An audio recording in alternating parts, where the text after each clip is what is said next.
राष्ट्रीय शोक घोषणा कराजिबा समय छात्री मानक सह मिसी झुमिले शिक्षयित्री। आसंतु जानिबा एहार सर्विसेस खबर विषय। पूर्वतन प्रधानमंत्री डॉक्टर मनमोहन सिंह को परलोकरे सारा देश में शोकर छाया खेली जाइछि। गतकाली दिल्लीर निगमबोध घाट रे संपूर्ण राष्ट्रीय सम्मान सह डॉक्टर मनमोहन सिंह को अंतिम संस्कार संपन्न हो जाइछि। मनमोहन को वियोग रे जनवरी 1 पर्यंत केंद्र सरकार 7 दिनिया राष्ट्रीय शोक घोषणा करा जाइछि। एही समय रे सारा देश में जातीय पताका अर्धनमित रहिबो बोली सूचित करा जाइछि।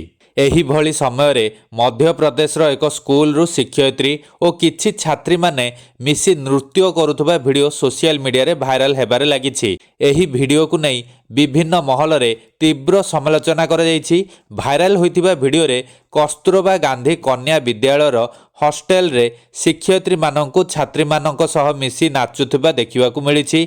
एही घटना सामना को आसीबा परे प्रशासन तुरंत कार्यानुष्ठान ग्रहण करी कारण दर्शाओ नोटिस जारी करिछि। उत्तर आसीबा परे दोषींक विरोध रे केउ कार्यानुष्ठान ग्रहण करा जिवो ताहा स्थिर करा जिवो।